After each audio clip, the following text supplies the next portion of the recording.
What is up, YouTube, and welcome back to another Lost Sword video for you guys today. And today we're just going to be talking all about pets. Now, pets in this game are very important because they all have stats which will be unique to each pet. Some of them will have the same one, but most importantly, there's a unique skill that pets have that are very, very powerful. And today we're just going to be talking about what pet you should be going for, especially early and mid-game with your selector that you can get from the mileage shop. So if you guys are unaware, if you go to the shop here and go to the exchange shop, you'll see that in the mileage shop that there is going to be a pet selection ticket for 2,000 coins. Now, instead of that one, you're going to want to buy the one for souls. The reason why is because souls will actually go for 160. So, 10 of these souls will cost 1,600 here. And then for the pet selection ticket, it'll only cost you 10 souls, plus a 400 mileage coin discount. So when you actually decide to buy this pet selection ticket, what do you actually want to go for when you can select and choose the pet that you want to summon for? Now, in terms of pets, there's actually a lot of good options in this game. So if you actually look at the pets, you're going to see I have most of them, and by most of them, I mean not most of them, like half.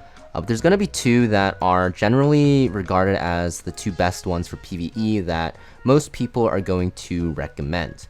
Now, because your pet skills can only work from the pet that's in the front line, you're not going to put 3 pets in with the best skills. You only really need 1 pet with a really good skill. So this selector is super, super important.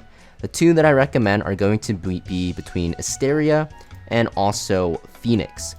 So Etheria is a very good pet to choose because she is an offensive pet. She gives you attack, but she also gives you damage reduction, and her skill is extremely, extremely powerful.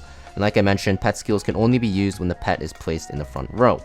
Now, Estheria's ability is that she, on a 20-second cooldown, can fear all enemies for 2 seconds. This is an extremely powerful ability, active effect, because 1, some characters do synergize with fear and do more damage to fear targets, but 2, fear is just the hard CC that is extremely, extremely good when you need to lock down very scary stages. Some stages in the game are super scary with a lot of ads that kind of just melt your front line, and you will have to CC chain them with something like Etheria in combination with some characters such as a Merlin, who can also freeze enemies, and also maybe like your Neo Bedivere, who can also root enemies with her active ability. So you can kind of chain CC that way, and she's the best pet for doing that. Now for Phoenix, Phoenix is going to be the best pet overall, I'd say. One, because similar to Etheria, he has attack %, but he also has healing received, which will be super powerful. And when you actually transcend this pet, he becomes super, super broken. You get 20% extra healing with stacked attack. Etheria is also very good, but not as good because, she just gives you damage reduction and some additional damage. But the healing from Phoenix is insane later on. So that's like one reason why he's very good. The second reason is going to be the active skill. You get an AoE crit chance buff. This is also very, very powerful. Some characters you just bring solely because, not solely because, but mostly because they have a crit chance buff to buff your main DPS. Phoenix will do this on 100% uptime, which makes this pet extremely, extremely broken.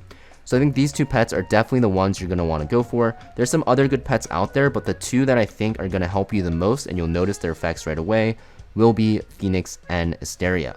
Now, which one of the two should you go for? I personally think that Phoenix is just going to be the best overall pet in the game. You can use this pet pretty much in like 85-90% of content, and it's good. The only times you ever really sub out Phoenix is for a CC pet such as Etheria and some other like defensive pets that you need to use to cheese some stages. So with this selector, guys, definitely get the Phoenix pet. You're going to notice a huge change in not only your damage, but also your healing, which makes him super good. And like I mentioned, don't buy the selector directly from the mileage shop. Make sure you buy the souls, which refresh daily, and then buy it from the soul shop because it'll be cheaper that way. But yeah, that's pretty much it for this video though, guys. Thank you for watching. Make sure you guys hit that like and subscribe, and I'll see you guys next video.